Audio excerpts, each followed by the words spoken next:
In 1976-77, I was working for the Joint Board of Christian Education as Project Director for the Intergenerational Project.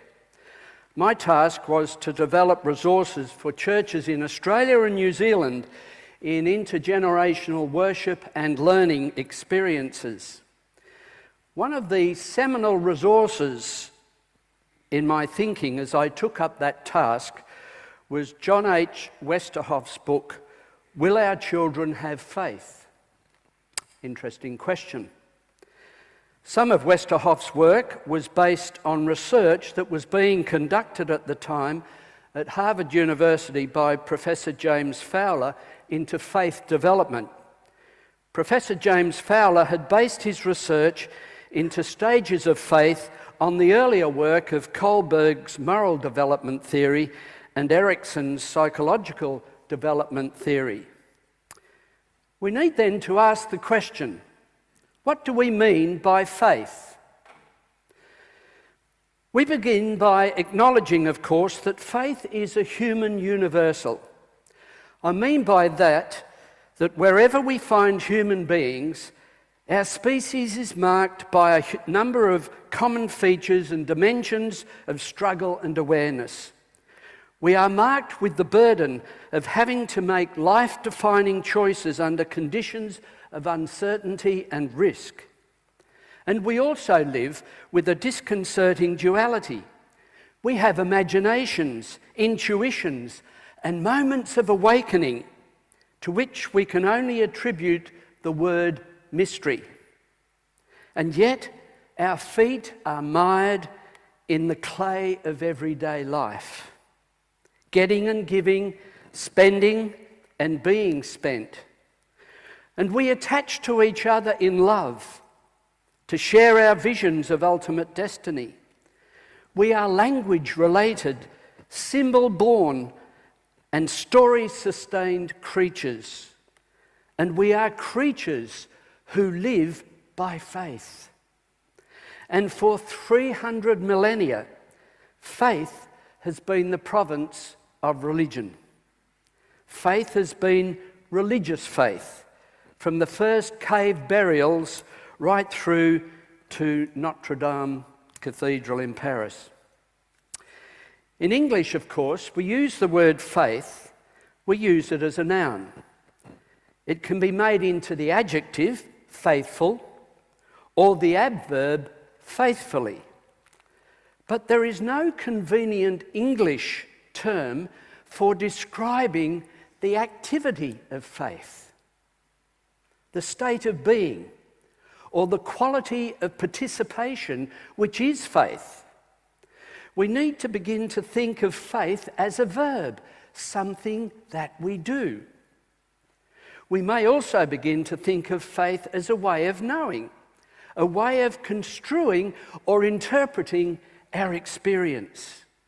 Faith, then, is a way of behaving which involves knowing, being, and willing. And the content of faith is best described in terms of our worldview and value system. But faith itself is something that we do. Faith is an action. It results from our actions with others.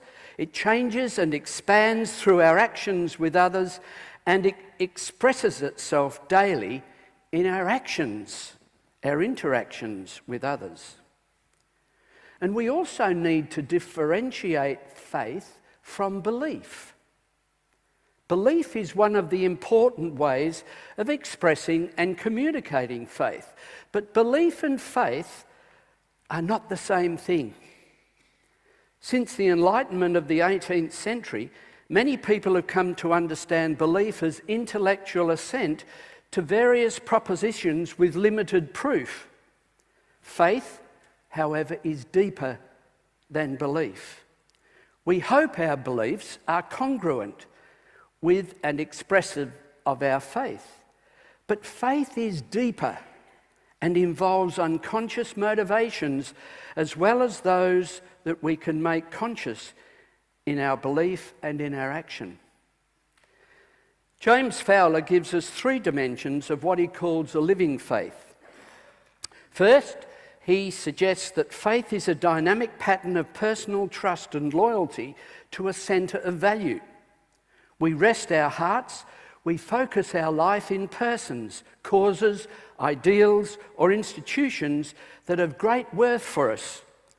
A centre of value in our life is something that calls forth our love and devotion and therefore exerts an influence on everything that we do. Family is obviously a centre of value. Career may be another.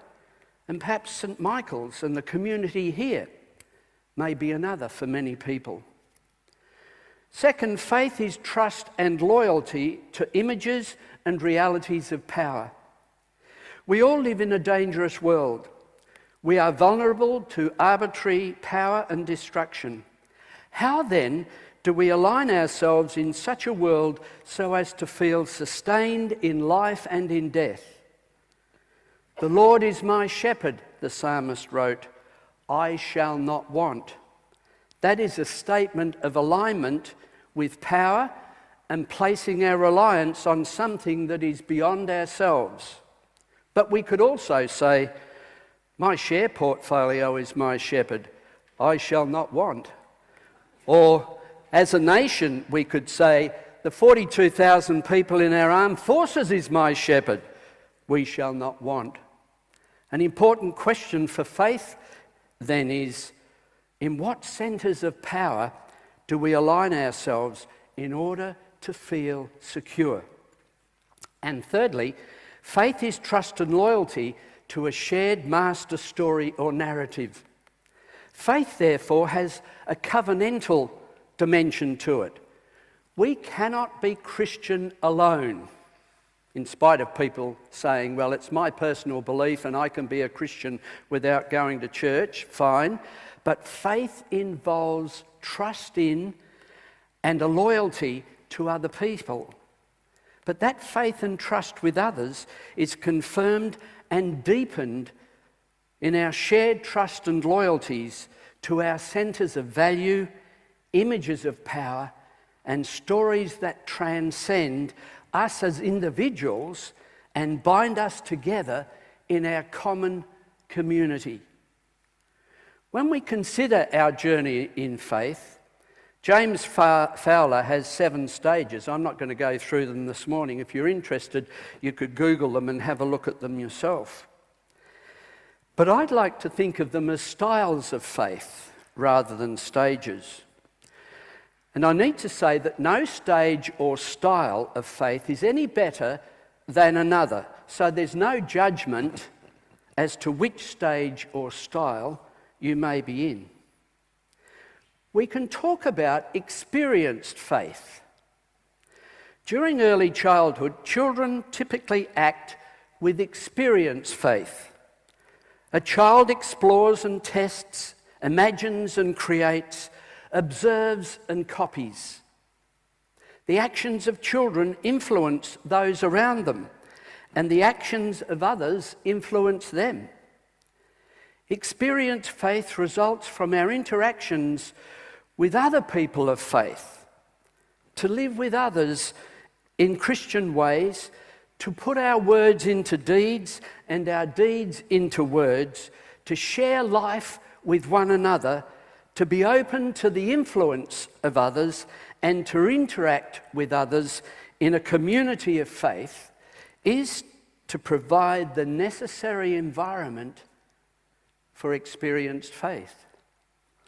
And I would hope that most of us here would have an experience of experienced faith. And if the needs of experienced faith have been met during childhood and early adolescence years, people may adopt what is called an affiliative style of faith. During this phase, people seek to act with others in an accepting community with a clear sense of identity. All of us need to feel that we belong to a self-conscious community and that through our active participation we can make a contribution to its life. At St. Michael's here, There are many activities and programs to which people can belong. The character of our actions may change with age, of course, but all of us need to feel that we belong to a community and have opportunities to act like someone who truly belongs to this community. We all want to be missed if we don't attend a group or a service or an activity for a few weeks. And again, if the needs of affiliative faith have been met, sometime in late adolescence, a person may move into the searching faith style. The searching faith style or stage has three aspects to it. The first is the action of doubt or of critical thinking and judgment. This place can sometimes be a painful place or a cause for celebration as we act over against the understandings of an earlier experience of faith and understanding. I've seen this stage in theological colleges where students are confronted with different ways of thinking and understanding of their faith that questions earlier understandings. And I've seen it in members of congregations as well. In order to move from an understanding of faith that belongs to the community to an understanding of our faith that is our own, we need to doubt and question that faith. Serious study of the Christian narrative and engagement with historical, theological, and ethical thinking about life become very, very important at this stage or style of faith. And a second characteristic of searching faith is experimentation. Searching faith requires that we explore alternatives to our earlier understandings of our faith. And a third characteristic of searching faith is the embodiment of the need to commit our lives to persons and to causes. Sometimes we may flit from one commitment to another in searching out our own faith, but that is how we learn commitment.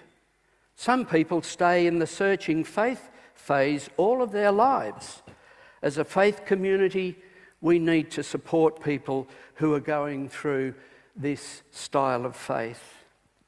And then finally, having met the needs of searching faith in early adolescence and adulthood, we may expand into an owned style of faith.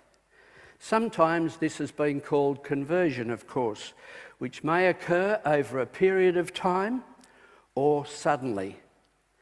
And due to the serious struggle with doubt that precedes it, owned faith often appears as a great illumination or enlightenment for a person. At this stage, people want to put their new experience of the faith into personal and social action. And the characteristics of searching faith are never eliminated. Doubt and intellectual struggle continue, but now we have new tools to be able to deal with it. So this morning, no matter what style of faith you have, and that you may recognise within yourself, a question remains. In St. Michael's, how can we be open to one another so that our community of faith might expand all of our faith together? Amen.